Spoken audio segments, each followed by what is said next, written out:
What's up, guys? Rick here, BMW Championship live chat. Giddy up. Let's go. Questions, answers, whatever you'd like. We can talk about pivots, ownership, one and done, bets. I just watched the last episode of Better Call Saul last night. I guess we could talk about that. That could risk some spoilers. Headed out to the event. We'll be there tomorrow, taking the red eye. Crazy stuff. But we'll be out there. Anyway, let's rock and roll. Waylon Effin Jennings starts us off. Hey, Rick, won't be able to listen live. Oh, wow. This question's from 3 hours ago. With so much ownership to the top 25 most expensive golfers, is leaving money on the table our biggest tool this week? Great stuff as always. Thanks. Thank you. I'd argue leaving money on the table is the most underutilized strategy of fantasy golf, right? I mean, every single week I go and post the optimal lineup, and then someone will reply, oh, why do I care about making the optimal lineup? I want to make the winning lineup. And it's like, my brain explodes. The optimal lineup would win everything. That's the idea. You want to be trying to make optimal lineups, not winning lineups. Don't do what everyone else is doing to get to winning lineups. Do what you can to get to optimal lineups. And especially in this field where you could argue there are no scrubs, right? I mean, at least everyone played their way into this event, some form or fashion. So when you get down to the mid-price guys, like they're all pretty good. This is my website, RickRunGood.com. Everything you see comes from my website. This is the ownership that Waylon's referring to. Pretty even. You get a couple of guys at the top that are going to be pretty popular. John Rahm, Rory McIlroy, Justin Thomas, and then it's pretty even throughout. You don't get a huge discount on ownership till maybe you get down to Victor or Jordan Spieth, maybe Shane Lowry. So that's what Waylon is referring to here. Al asks, hey, Rick, could you calculate who in the field is best at no-cut events? I could absolutely have the website calculate that. So go to the Holy Grail, go to strokes gained by tournament. How far back do you want to go? Like last 4 years?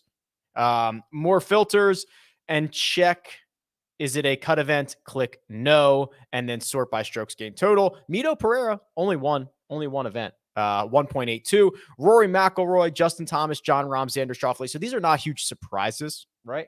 These guys are good whether there's a cut or not. I think maybe when you start to see a little bit of interest or intrigue, maybe Terrell Hatton at 8,200. 64 rounds, 1.04 strokes gained per round. Hideki Matsuyama, 1.02, 97 rounds. Sebastian Munoz, Russell Henley. Henley doesn't have a ton of rounds, only 20 of them. But yeah, like that to me shows that those guys are like better in no cut events than not. Like Justin Thomas and Rory McIlroy are going to be good in all situations. Dustin asks, hey, Rick, Trey Mullinax is getting a lot of steam this week. Can you do a deep dive? Is he getting a lot of steam? I imagine it's because he hits it far, and this golf course is not particularly difficult if you can just drive it far. So let's look at his splits or his stats here for a second. The good, the bad, and the ugly. Oh, you know what? I added their name. See, you know what? I added his name right here so that it would show up if I scrolled all the way down, but I did not realize that was going to show up on the other pages too. I'll fix that. Okay, so let's see. Very long off the tee. Good sign. 3-putt avoidance. It's fine. 45th on tour, which means in this field it's probably a lot better than that. Approach play is kind of all over the place. I don't love that. Bentgrass is his best putting surface, and he's obviously coming off of not only one good finish, but he won a couple of weeks ago, and he's been relatively good throughout. Yeah, that's fine. Yeah, I think, we could have gone to a lot of places where Trey Mullinax would not have been all that exciting for this week, but I get it here. He drives it far. He's been putting it okay. He's been playing great, and he's not going to 3-putt his way to death, hopefully. That's kind of the idea. So I get it. Hank Hill just says, have a great week or not. The choice is yours. That's actually accurate, Hank. Thank you. Also, he says, can you tease and update your planning on adding to the site next season? Boy, sure. I've got a lot of plans. So I think 3-pronged approach. One, always more data, right? I think you guys have seen that there's now like European Tour strokes gained breakdowns for the events that are available. So you can see who's playing well on approach in those events. There's Korn Ferry data. There is senior tour data. There's live data. There's just going to be more data, which we're getting to a situation where, it's not just the PGA Tour, which is kind of also why I added this thing to the cheat sheet here where you can look at the global results. it's not just the PGA Tour anymore. Golf is not just played in America, right? So having a complete picture of how these guys are playing across the globe, across tours, is critically important. So I think that's part one. Part two is going to be a more cohesive approach to the website. So I know I've been talking about this for a while, but there is a massive custom model update coming. And you've already seen a lot of custom model updates in the last couple of weeks, a massive one coming, and then to make that more cohesive in the site. So if you click a golfer on the cheat sheet, it takes you to his profile, et cetera, et cetera. The other thing would be what you'll notice is my schedule is probably going to change, which is going to allow me to focus much more on doing all of this stuff, right? So I am freeing up time trying to do I don't want to say less stuff, but like more targeted stuff with my time to be able to continue to bring this stuff out there. Okay. Sorry. I could talk about that for a while. Brendan says, Rick, hope you're doing well. I'm curious to see if you prefer Lucas Herbert or Wyndham Clark in a single entry. So off the top of my head, it is almost certainly Wyndham Clark, but let's do a deep dive into Lucas Herbert, because I did see a couple of questions about him, and I imagine people are looking for like a really low priced option. So here's what we've got for Lucas Herbert. Boy, it's not super fun. So, and this is why the European Tour strokes gain stuff is important here, because you can see that he gained off the tee at the Irish Open, was a neutral on approach around the green, was just insane. This is not a particularly strong stat profile. I like to see that he putts well, or at least better than tour average. I like to see that he's okay off the tee. Let's see how long he is. And he putts well on Ben. He putts well on a lot of different surfaces. He hits it further than I expected, actually. Driving distance 53rd on tour, which means he's a lot better than that in this field. This is like a 6 out of 10 profile for me, right? If 5 is average, 10 I'm super excited. 1 I don't want anything to do with it. It's like a 6, 5.5, 6 out of 10. I think I much prefer Wyndham Clark, who's playing better, hits it further, putts it better. Like, I think I would prefer all that. Looking to solidify first place in my DK league with a balanced, safer lineup. I don't really do lineup stuff. If that lineup looks good for you, it works for me. I'm not going to spend your money. Still in first of a 75-man, $23,000 pool OWGR format with a $2 million lead. Who's your least favorite player out of Zalatoris, Fitzpatrick, Finau, Tom Kim, Im, Sungjae Im, JT Poston, Cameron Davis, or Davis Riley? I don't know. Boy, I mean, that's absolutely stacked. How could I choose one of those guys to not be my favorite? I like JT Poston, but I think out of those guys, it's him. But I really like all of those guys. Do you think the ownership projections on Willie Z and Sungjae seem low? Let's check.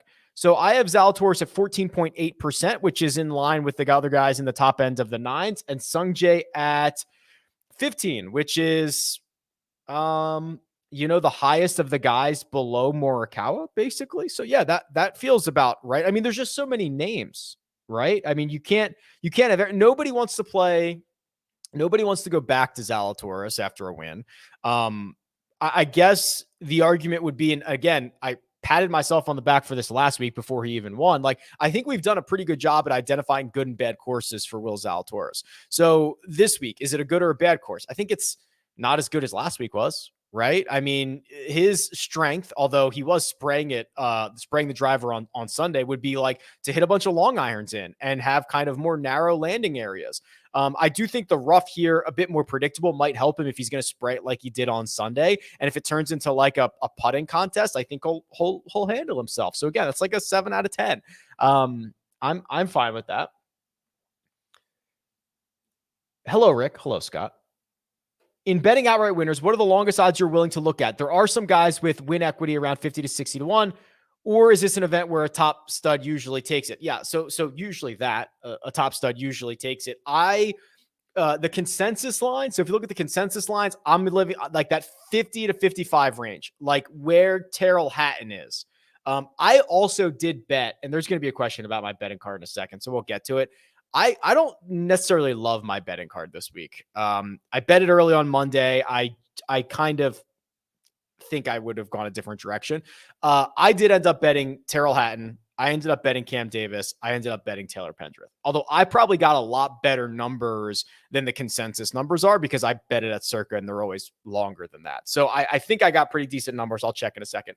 But I don't think I would have done that. So we'll get to that in a second. But yeah, I would draw the line right now at like Terrell Hatton. Hey, Rick, I normally do 17 to 22 guys for my 20 max and 70% ownership. Do I need to change that this week with a smaller field? No, I think that's okay.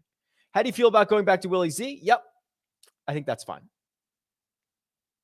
Is this a stars and scrubs kind of week? So it's a good question. I think that just by the nature of this event not being as scrubby, that would lead us to a stars and scrubs approach. Now, there's only 4 guys remaining in the $10,000 range. So can you get 2 of them? Could you go Rory Rahm? Could you go Rahm Zalatoris? I'm probably okay with not being on Justin Thomas at 28% ownership. I've been cooler on him than probably most this week. And if he goes out and wins at 28% ownership, tip of the cap, like all good. No problem with it. I'm probably happy to go in a different direction. So all things considered, I would probably prefer a little bit of stars and scrubs and go down and get access to those guys in the 6K, right? I mean, what's wrong with going back to Scott Stallings? What's wrong with Taylor Moore at 6,400? Andrew Putnam's been playing well. He's 6,200. What's wrong with, I mean, even Kirk Kitayama, you could convince me on. We already talked about Trey Mullinax. These are guys that offer a lot. I mean, we looked at the no-cut stuff from Sebastian Munoz. He's very cheap. I think you could build a pretty good stars and scrubs approach. Zach, here's that question I was alluding to, as to what my betting card is. And again, I don't think I love this. Let me log in real quick. But I started with Cameron Young, who I got at 28 to 1. I then went to Victor Hovland, who I got at, 30, I think, 35, 31. Terrell Hatton, Cam Davis, and Taylor Pendrith. That's it. I don't know if I would have done that again. I think if I would to do it today and I could have gotten the odds that I got on Monday, I probably would have gone Rahm, Victor, Hatton, and then probably one more in like the 40-ish range. That would have made me feel better. I don't know. I love Cam Davis. I love Taylor Pendrith this week. I don't know if they're actually going to win. And maybe I could get a hedge spot. I don't know. I don't necessarily love the way I built that, which is kind of rare. I usually don't regret it on Wednesday.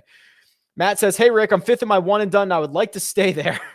I have Matsuyama, Homa, Hatton, Poston, Wise, and Tagala. Who would you run out there to maintain? Okay, I think objectively, there's a lot of risk with Hideki. So I think we have to rule him out.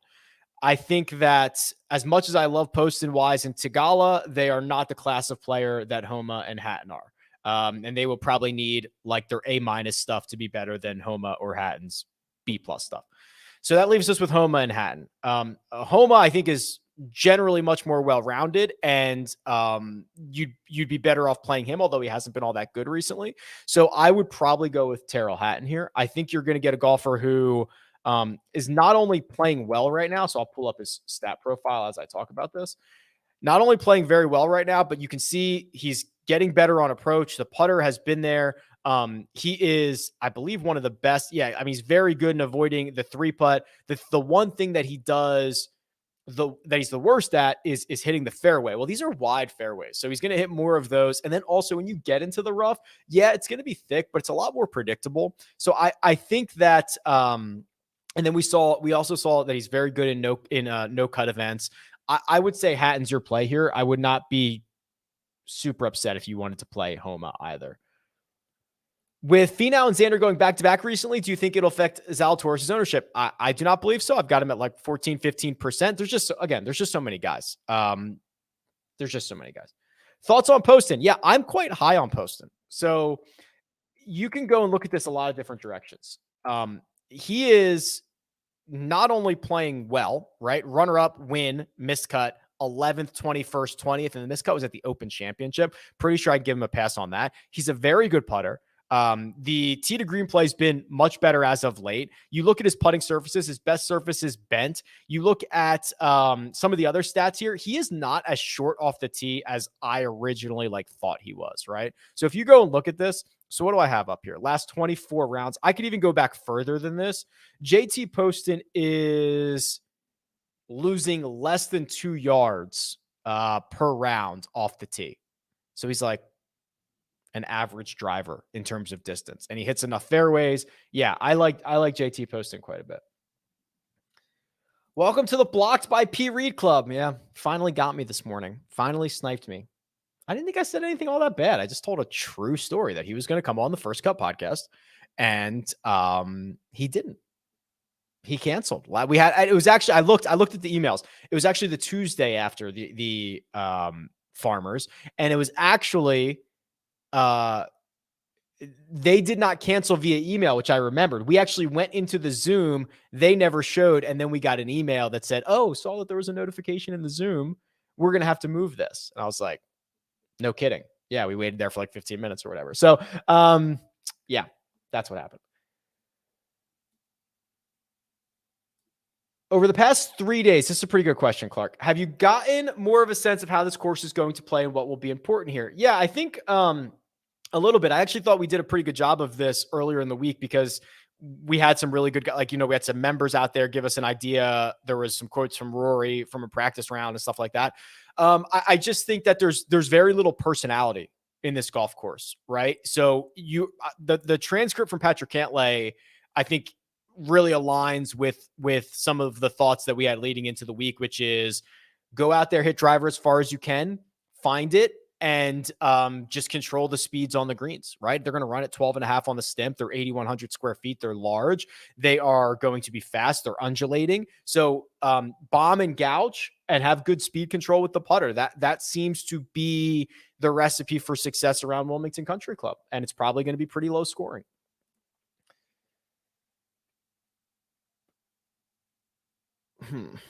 There's a couple weird ones there. Okay. I already did the no cut stuff, so I'll skip that. Hi, Rick.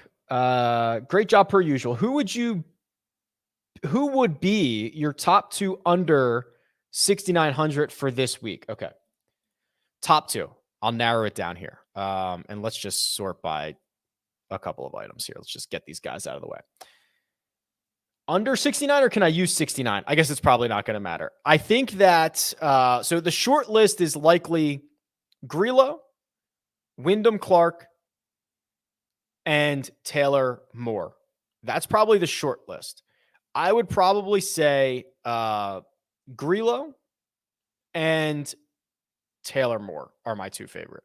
Honorable mentions to Munoz, honorable mention to Kirk Kitayama, honorable mention to, that's probably it, Scott Stallings. Scott Stallings, well, he's not going to be as unpopular as I was hoping. Okay. Thanks for hosting the one and done. Run and done. Yeah, you know what? I got to decide. Let me know. Don't put it in the chat. Don't clog up the chat, but tweet me. If I created a run and done, if I created two run and dones, one that started at the Fortinet, the first event of the season, and then one that started in January where most of them start, would you play one, the other, or both? I don't want to run one in the fall if 12 people are going to be in it. But if we can get a couple hundred, it's worth the time to go set up the league safe and all that stuff. So don't put it in the chat, tweet me. That'd be great. Thank you. Best last man in terms of upside. Wow. Okay. So the Lucas Herbert upside doesn't always seem to be there. We kind of alluded to that, and we showed that a little bit earlier, without him going out and gaining 7 strokes around the green or something outrageous like that. So let's dive into the Cameron Tringali upside. It's not as narrow of a path. I don't think it's super likely, right? What he needs to do is he needs to gain multiple strokes with the putter, which is what he did at the Scottish Open en route to T6. It's what he did at the U.S. Open en route to a 14th place finish. It's what he did at RBC Heritage en route to a T12. The rest of his game is fairly consistent. Look at the ball striking numbers. I mean, that's actually very, very consistent, right? Everything is within, a shot or two of zero almost every single week. But the putter is the big thing. So I would say it's not super likely, considering that he's lost 12 strokes putting in his last 3 starts, that he goes out and gains 3 or 4 this week. But I think that is a much more reasonable path to him having upside, which I believe is what that question is. So good luck with that. Hey, Rick, if you can manifest a Niemann win for me this week, you can take all my subscription money. I wish I could. I mean, he played well last week. I thought the rain that they got early in the week really kind of put a damper on what I thought was going to be a really good week. Although his ball striking numbers were phenomenal. I bet you, let's look at what he was on the weekend. Did he have a good weekend?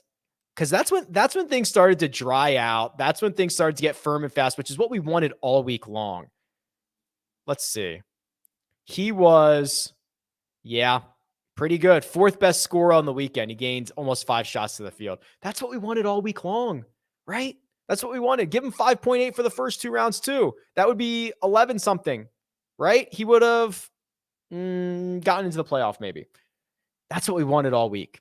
I don't know if we're going to get that. There's some rain. I just love the firm fast idea for Joaquin.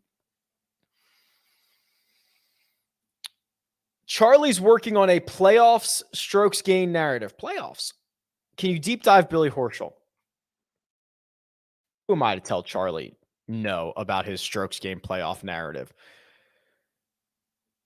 It's fine, right? I think that he is not doing anything that I'd be concerned about, but he's not doing anything that I'd be super excited about. The 5 strokes that he gained on approach at the Memorial, he has not sniffed that since. His best week was the Open Championship, where he gained 1 1/4. He's driving it okay. I'm happy with that. He's putting it fine. I mean, this is a it's like a B- stat profile. You're kind of just hoping for him to catch. You're hoping to catch the ceiling approach week or the ceiling putting week, which is possible. Is it likely? Maybe not. It's good, not great. Thoughts on Fitzpatrick? Yeah, I'll spare you guys the rant. I did like a rant on Fitzpatrick in the DFS preview. I love him. I think he's underappreciated. I think you mentioned it here. The well-rounded nature of his game is phenomenal. I meant to look this up, like how many times he's gained in all 4 strokes gain categories this year. I bet you it's the most of anybody. It's just shocking. Can a tour player play DFS? Can he draft himself? I'm going to go with, I don't think so. Even if it is legal in the state that they reside in or are playing in, I don't think so.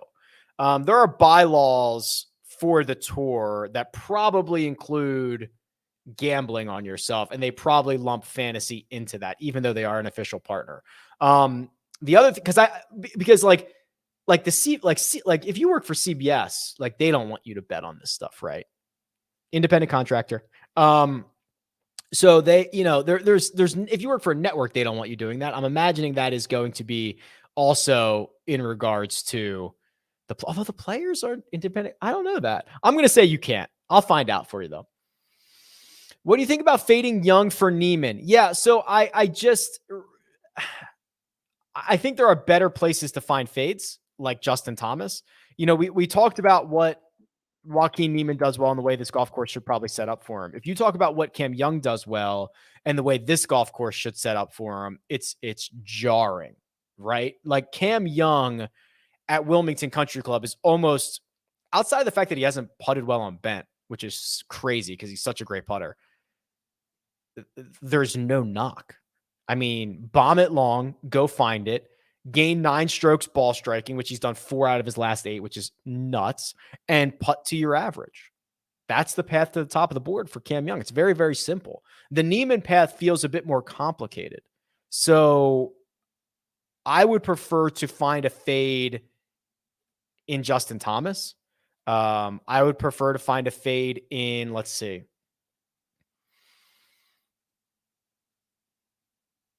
Justin Thomas would be the big one, right? Like I wouldn't mind finding a fade. Like if you were instead of going JT Morikawa, if you went Zalatoris Fitzpatrick, like I'd be thrilled. I'd be thrilled with that. Answered a couple of these already, so I'm going to skip them. In the ShotLink data feed, do you receive the fairway hit for each round? If so, could you add that to the Showdown cheat sheet?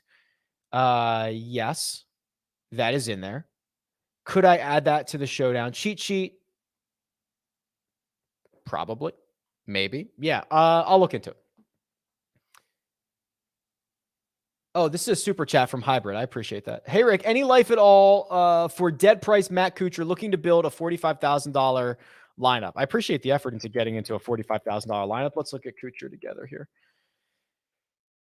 Oh, boy. Boy. I mean, what's our hope?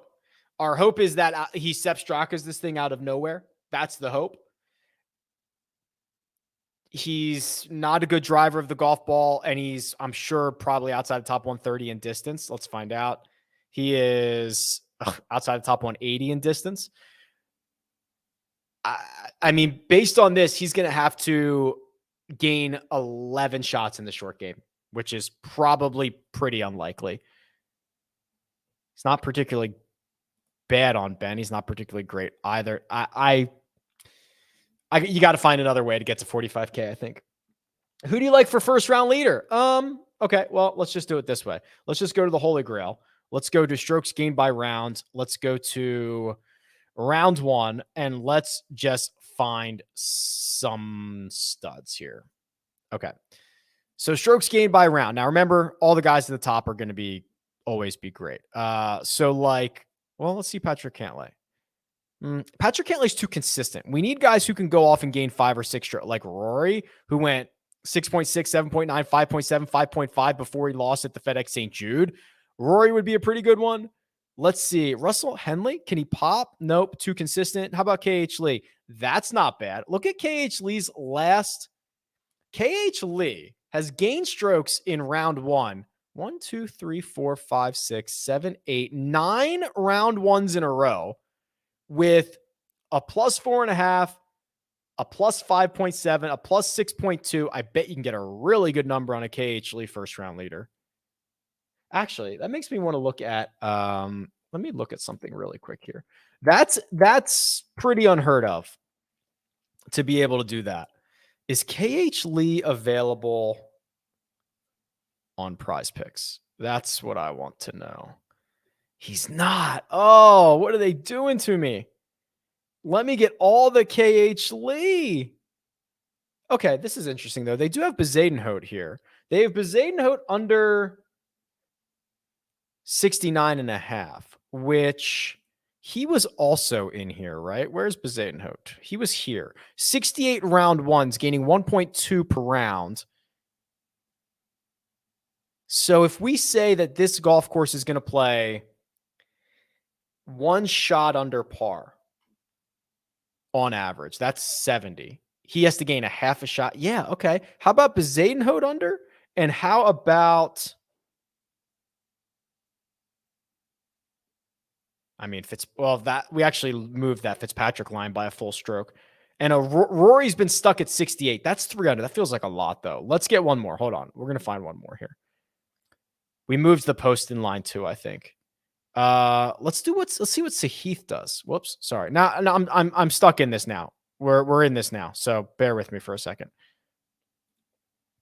He gains 0.7 strokes to the field, and he's gained in 4 of his last 6 and 7 of his last 9-ish. Yeah, okay. So let's go under for Sahith and Bezadenhout. 69.5, 69. I'm in on that. Use the code Rick, by the way, if you want to go secure that line, those lines will move. We've been moving them all week. There's a link in the description as well.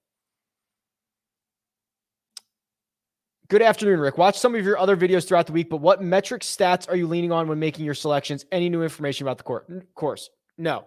I think distance. I think that strokes gained approach would be 1 and 2, and then putting on bent, putting in general, I think is going to be important. 3-putt avoidance, I think is going to be pretty important. Those would be like the handful of things that I'd go for. Good afternoon, Rick. With everyone obviously earning this start, I find myself able to justify almost every. Well, yeah, okay, sorry, we answered that, Daniel. But the good news is you already got that answer. Answer that. That's funny. Jim says, how do you come up with your ownership projections? Do you ever compare to actuals to see if it's close? Jim. If so, what do you use for actual ownership? Okay. Real quick rant on ownership. Because this is actually very important. So over the last 5 years, I've been using a style of projecting ownership that looks at a lot of key indicators. How do users treat golfers in X, Y, and Z situation? Coming off a cut, coming off a win, playing well, going to a course that they like, all that stuff, right? Like there's 12 or 15 different things, and kind of honing that in. I'm joking around, Jim, but obviously I compare that to the actual, right? That would be completely useless if I didn't. So there's an R squared number that you can keep. Nobody will tell you what their R squared number is, which is kind of BS, right? The lack of transparency in the industry. But yes, of course it's being compared. The ownership is projected on whatever the big contest is on DraftKings every week, right? The 150 max. The other thing is, starting next season, I'm happy to announce, and I announced this on Twitter a couple of weeks ago, I'm not going to do the ownership projections anymore. I got Mike Cavalunas, who's probably the best guy in the industry for this. He used to do it, or he's still doing it at FanShare through the Tour Championship. He's going to come over. He's going to do the ownership projections, update them multiple times a day or whatever it takes, right? It's almost like a full-time job to do ownership projections. So he's going to be managing them moving forward and then hopefully progressing into showdown ownership. So he's going to be in charge of that. Very happy to have him coming on board for the Fortinet. One and done question. John Rahm, Cam Young, JT, all available for 2 slots. BMW and Eastlake. I'm thinking Rahm, then JT. Does it matter if the starting strokes matter? Because you might want to see what position Cam Young is in at the end of the week, but that sounds about right. Do you think Keith Mitchell is a good pivot off of what I assume is going to be a popular Cam Davis? Yeah, so I have Cam Davis coming in at, share my screen here. I have Cam Davis coming in at, where are you? 7,600, or excuse me, at 15%, and Keith Mitchell at 10.5. So I don't think it's all that great of a pivot, right, to get 3.5% back. But we could talk about Keith Mitchell because I did see there was another comment or two. The good news about Keith, very long off the tee, and he's pretty accurate, but less accurate than he is long. The problem I have, he might just get 3-putt to death here. He 3-putts a lot. Now he's a very good putter in general, at least has been recently, but he still 3-putts a lot, which is a little bit worrisome. The approach play is not as strong. So it's he checks off 2 of the boxes out of 3, but he doesn't really, I don't think he's a great pivot. He's someone I would play in Jock market. Jock, right? Because I don't think the way you naturally have to build lineups for fantasy creates a situation where Keith Mitchell's going to be more popular than we'd probably hope. But in Jock market, you don't have to, right? That's just stock market DFS. You buy shares of golfers. So let's look at his profile here, because I bet you he's not as popular tonight as he's going to be in fantasy come tomorrow. So last 10 starts, he's a small winner. Last 20 starts, he's a pretty big winner, right? 11 out of 20 cash markets. This is where you buy, sell, trade shares of golfers. Average IPO 506, average payout 621. Yeah, I'll take that. We have a, let's look at this. So last week, Sepp Straka was $2 a share, paid out $20 a share. So that's going on right now. You can bid on shares of golfers. If you're one of the high bidders, those shares are allocated to you. Use the code Rick, get a deposit bonus up to $100. There's a link in the description. Just trying to see if anything else. Glover went from $256 to $16. And we do a power hour every Wednesday night, 8:15 p.m. Eastern time, Joe Idoni and myself. So we'll take you through the bidding process tonight, and football's coming back. So there's going to be a lot of other action on there as well.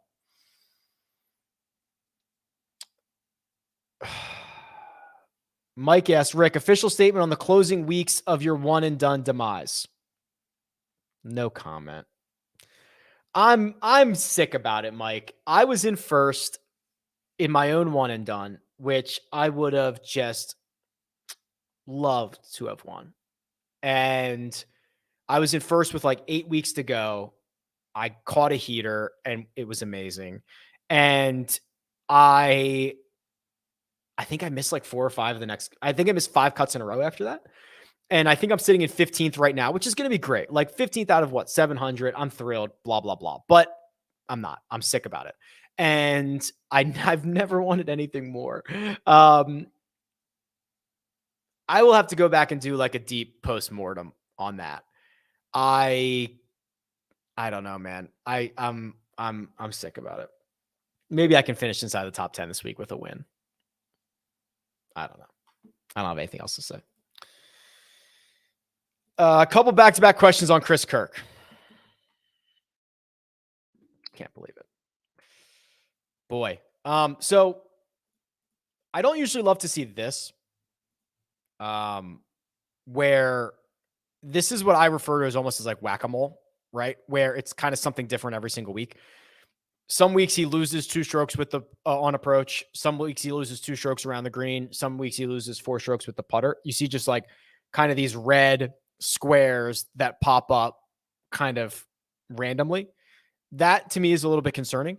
I do like that he just drives it really, really well. And he can get hot with the putter, but I don't expect super much out of Chris Kirk this week, to be quite honest with you.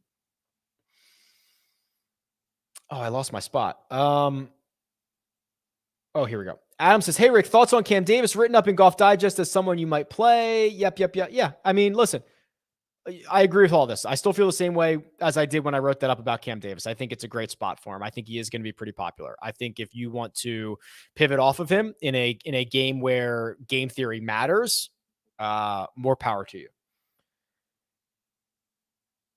Are Jock market payouts the same these 2 weeks?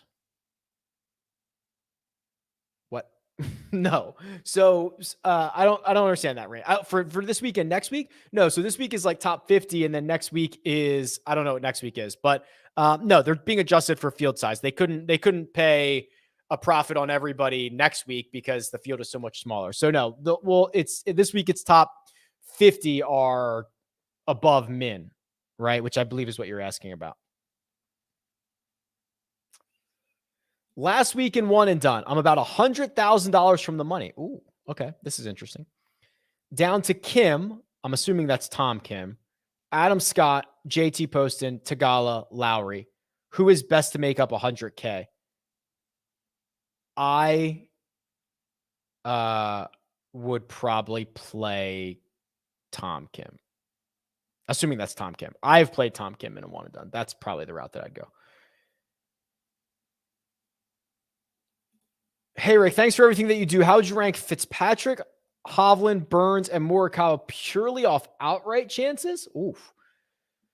Morikawa, Hovland, Burns, Fitzpatrick. And it's not a knock against those guys. I mean, like, clearly Morikawa and Burns are like prolific winners. And Victor's got 6 of his own worldwide in the last 2 years or whatever it is. And Fitzpatrick is so well-rounded that Fitzpatrick is more likely to finish inside the top 10 than any of these guys. But I think in pure outright odds, it's different. If you are throwing one lotto ticket into the $1 million contest, 150 max, how much are you leaving on the table? History shows that if you leave 49.6 or less, you're in the bottom like 2% of people who are creating lineups. I think if you wanted to get really freaky, like cap it at 49,000, and you're almost certainly going to have a unique lineup. And I think that's the way to play it. In like you're right, it is a lotto ticket, right? So you either need to get some single digit owned guys in there, a lot, like 6 of them, or do this or both. One and done league availability. Cantlay, Finau, Hovland need to come in first and second. I think you just play Cantlay here. He's got the best odds and he has the lowest league availability. I think you just play Cantlay. It seems Victor is starting to heat up the iron play. But if he can't put it close to the pin, should anyone be worried about his lag putting? Should we be worried about his lag putting? Let's look. Let's look together. So I agree that he is becoming more consistent in the ball striking categories, which is good to see. So 3-putt avoidance, he's 148th on tour, but let's look at approach putt performance. I'd be interested in that. Approach putt performance is how much you leave yourself after your first putt. He is 165th, 2.5 feet. I guess that would be a concern. Is it enough of a concern? I don't know.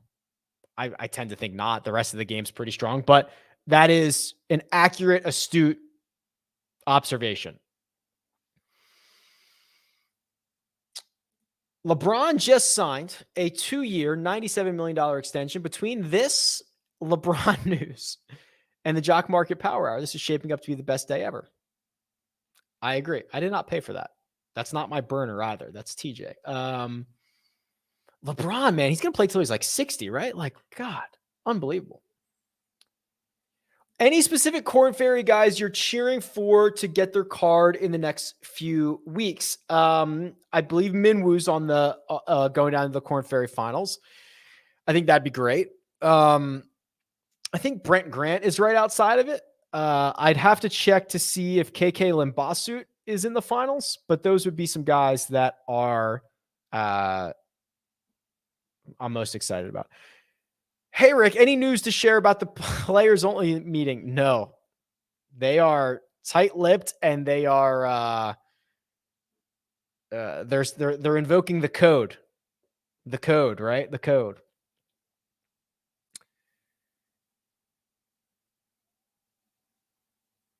Which top-end guys do you think are a must in a big entry contest single entry? I personally think John Rahm is the guy, but I also think the higher in the stakes you go, the more likely you're going to run into Rahm chalk, honestly. So if that's the case, I think Cantlay is really exciting. And maybe Finau. We could argue, like, honestly, we haven't spent much time on Tony Finau. He could be again criminally underpriced. He was like $9,500 last week. He finished 5th. So he's going win-win 5th. He's been phenomenal at this event. He's awesome in no-cut events. He's doing everything right.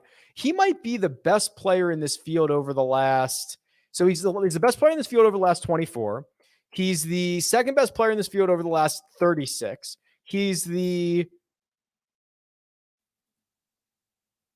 second best player in this field over the last 48. I mean, 48's half a year.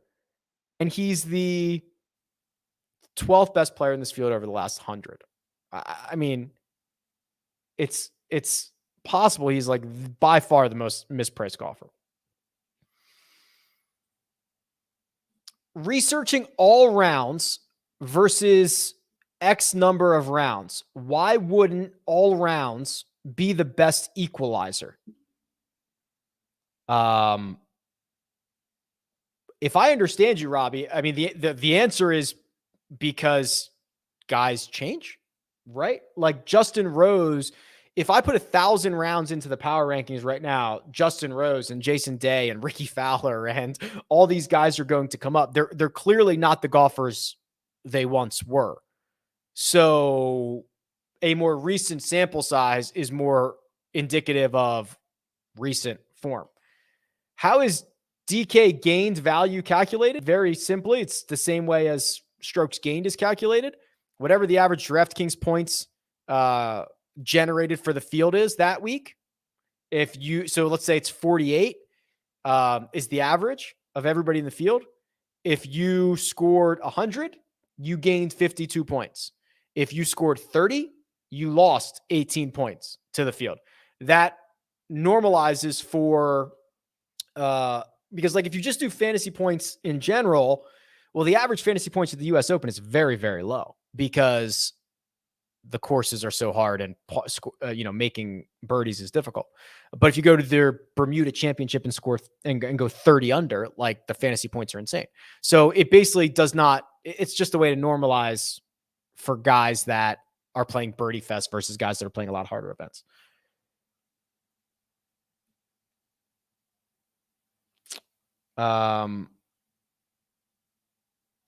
Some of these questions are hard to answer.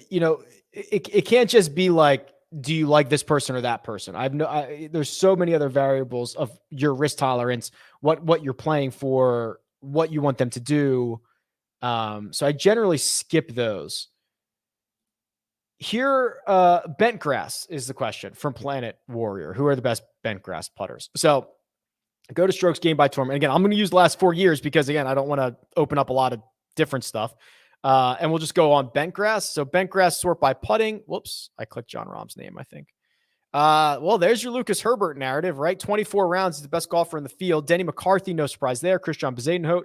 So that's Bezuidenhout popping up in no-cut events, popping up on bent grass, popping up in like round one. Are we like, have we found our first round leader? Is it Bezuidenhout? Is that the key? Norin, Pendrith, John Rahm, Andrew Putnam, Wyndham Clark, all very good on bent grass.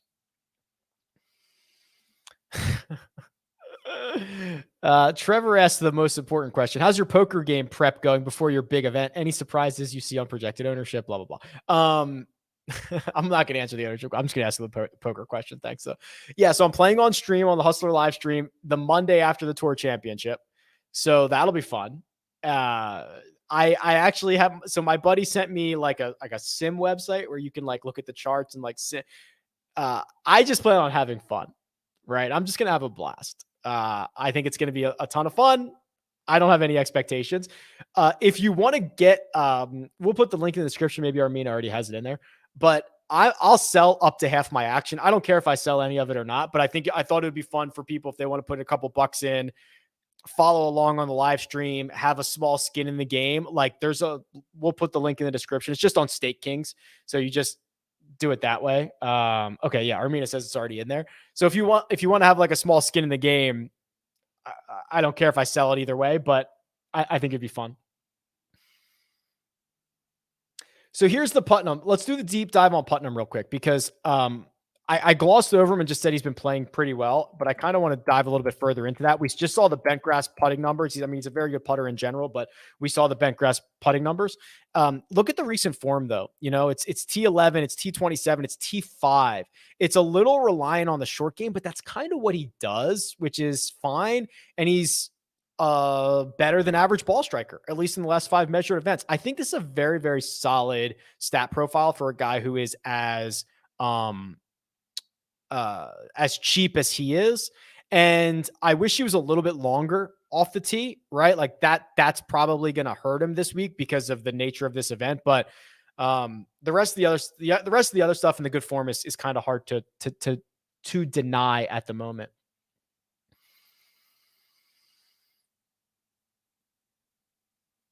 How do you decide which lineup for which contest? $1 million question, right? In theory, the higher dollar prizes, lower buy-ins, you should probably be more risky on, right? You should build lineups that have lower total ownership, larger, higher upside. You could be a little bit safer in some of the single entry stuff. If you're playing just like a bunch of like 20 maxes or whatever, I've just done it randomly, right? Which I don't know if that's the best idea or not. I'm open to discussion on that. Maybe a hard one. What was the last Bombers course that most of the pros haven't played on before a tournament? Boy. Caves Valley?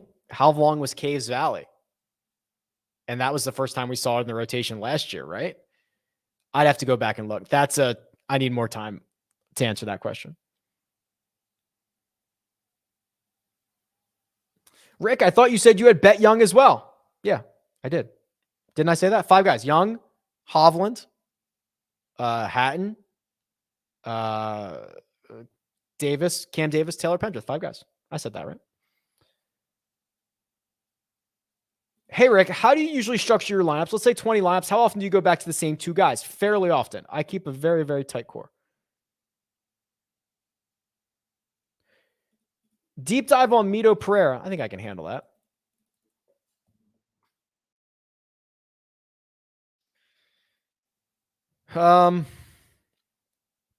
Mostly on brand, right? So if you look at the approach column, Mito's always awesome, and he has always been.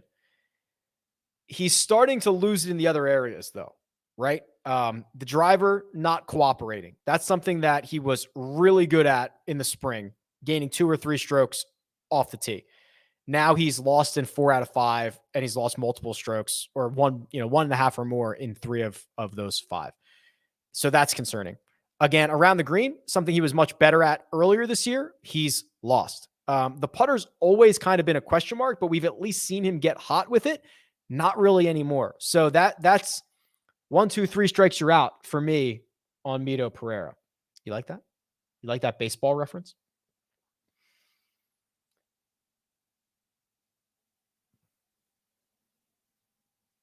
Is it possible to put pricing by the golfer profile on the site each week? Nick, anything is possible.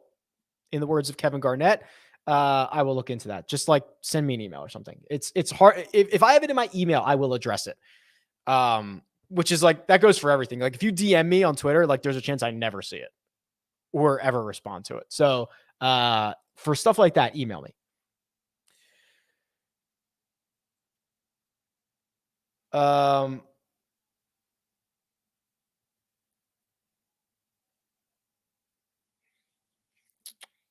When is the last ownership update put into the website? I noticed the ownership moved about 30 minutes ago. Yeah, it was probably a little bit before that, but yes. So right now, the way that I do it is that if there is enough change to warrant an update, I will update it again, like Wednesday evening. That's probably not that common. I'm interested to see how Mike does it. So I think Mike does a lot more updates like on Wednesdays, like a lot, like maybe multiple times a day. I don't want to like throw him under the bus here if he doesn't, but I think he does it a lot more.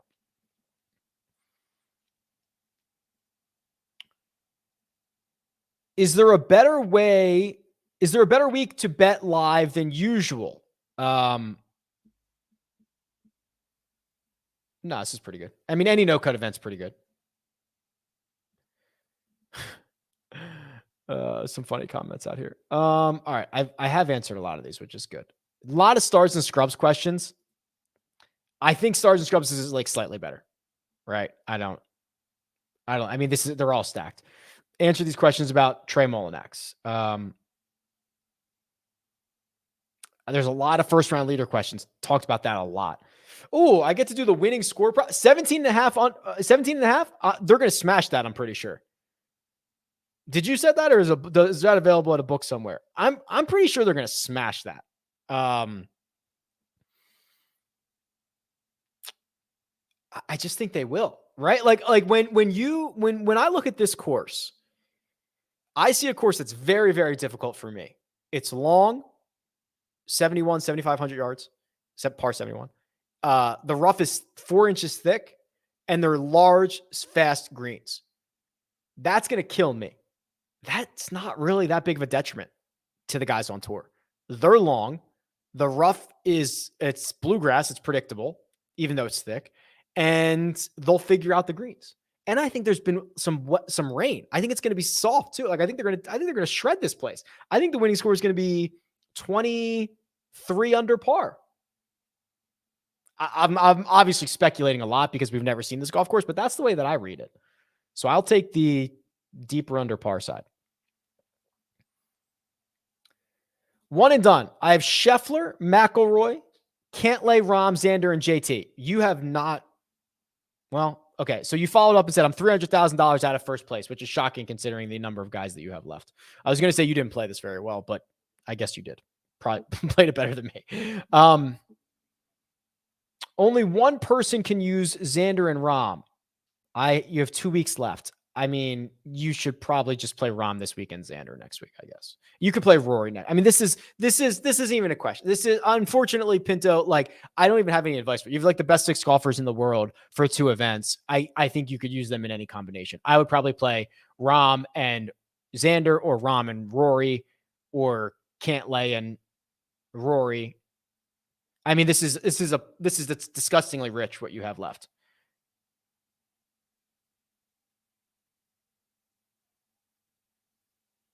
I've answered these no-cut questions as well. Is that where Fowler and Woods were together? The players only meeting? Yes. I feel like a lot of discussion is under 66 and over 76. So who do I prefer in between? Okay. So yeah, you mentioned Poston in there. So you're talking about like this range. I would say Grillo falls into that range, right? I would say Siwoo Kim's at least offered the upside. He's got a new caddy on the bag this week as well. I do think Sahith is interesting. Sahith is interesting, but he's very, very risky and volatile. I do like that he's not like that. You know, when you get these young, inexperienced guys who, where every golf tournament they go to, it's the first time they're playing it, that levels out this week, which I always find quite exciting. Just got my first cut hoodie. What? Sick. Thanks for the support. That's awesome.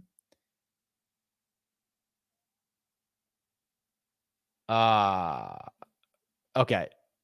So Andy asks a really fun question. If DraftKings does Rainmaker type contests for golf, would that be something you'd get into? I'm afraid to answer this question because every time I talk about NFTs, I get like a bunch of spammy DMs. Yeah, I'd be way in. I think, okay. NFTs are whatever. NFTs with utility are great. And one of the most natural utilizations of an NFT in my world, right? In my world, is fantasy contests using NFTs. It creates value for them. You can pull them out of packs. It's fun. Like I get the whole thing. I get it. So yes, if there were, and Rainmaker is for NFL, you open up packs, you buy packs, you get players, then you can use those players in contests. I think you can win money and prizes and all that stuff. I don't know the full structure of like what the payouts and all that are, but for sure, if there was a ecosystem in place for golf, I'd be very much into that. That covers almost like investing. It covers NFTs and tech. It covers golf. It covers like that's all my things. That's all my things I like. Right. So yeah, I'd be in on that. In Holy Grail, does bounce back measure by round or tournament? It's just by a number of attempts, right? Bounce back, like how often you make a birdie after making a bogey. It's just a percentage of how often you do it out of how many opportunities you had to do it. If I'm understanding that correctly. What are your thoughts on throwing FanDuel salaries and info into the site next season? Probably slim. So I get this question not that much, but when I do, I give the same answer. It's a lot harder to get FanDuel data. They don't make it very easy to get. I used to have it on the website and nobody used it. And for the most part, like the data is still the data, right? How many strokes gained they have earned and all that stuff is all the same. There are only a handful of things that are like fantasy point related or salary related that I don't necessarily think are like super important to have for both sites. That's just my opinion. If it ever becomes easier to obtain and all that stuff, I'd be happy to add it.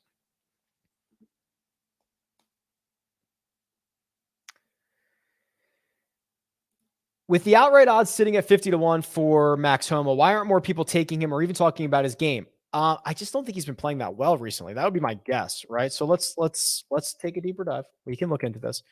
Yeah, I mean, this. If you're a Max Homer backer, this is a little bit concerning, isn't it? The guy who was literally one of the best ball strikers on tour at points this year has lost strokes on approach in 4 straight. That's really, really concerning, right? And he's not driving it. Well, he's driving it. Okay, he's driving it fine. He's driving it as well as he has been, but that's like a red flag, isn't it? So I'm assuming I love Max and maybe he snaps out of it, but I'm assuming that's the answer to your question of why he is not more popular. Does Poston have the length for this tournament? He does not have the length. He's like tour average in terms of driving distance, at least in the last 36 rounds. So I don't think it's detrimentally short, but he's not as short as like I thought he would. The only reason I'm here is to get Mina's pick and to see if Oliver is adjusting well to his surgery. Yeah, thanks, TJ. So she's such a little trickster. She says her pick is JT. So that could be Thomas. It could be Poston. It could be, are there any other JTs in this field? No.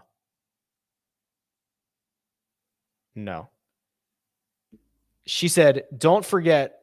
She said, my pick is JT LOL to the bank. Don't forget LOL to the bank. Check in my account. That's an exact, that's exactly what she said. $6,400 or less. Is your play a chalk Mullinax or you prefer someone else? And who is that? All right, let's look together.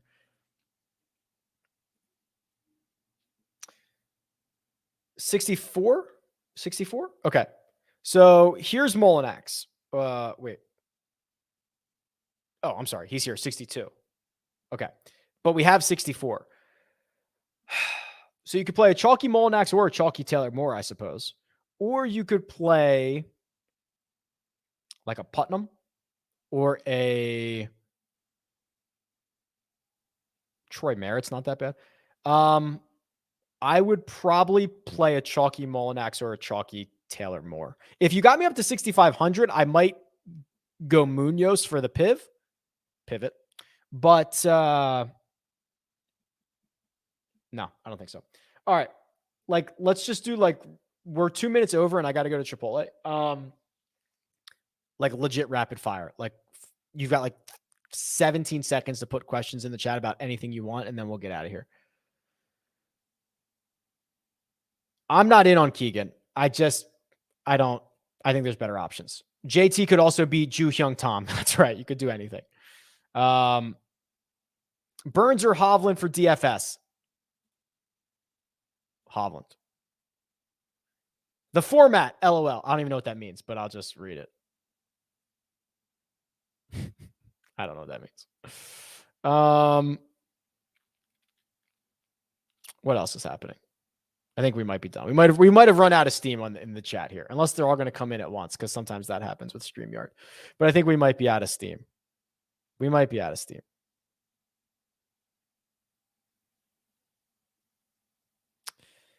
Yeah, if I skipped your question, it might not have been that good. I don't even remember it. Or it might have been like easily Googleable. Cam Young or John Rahm for one and done. You've got to play John Rahm, don't you? Why Chipotle? Because it's very consistent. All right. Now I feel bad, Brett. How good was it? Oh, you were fixing the FedEx Cup? Here it is.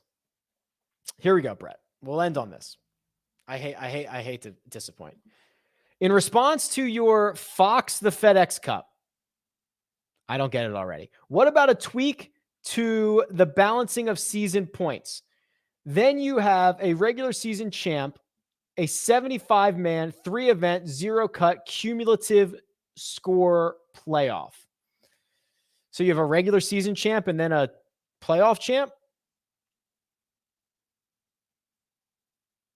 I don't hate it. I don't know. It's fine. All right. Have a great, listen, I'll be there. If you're going to be there this week at the event, I'll tweet out where I'm at. Come say hello. Looking forward to it. I'm going just as a fan, so no obligations. Should be an absolute blast. And goodbye.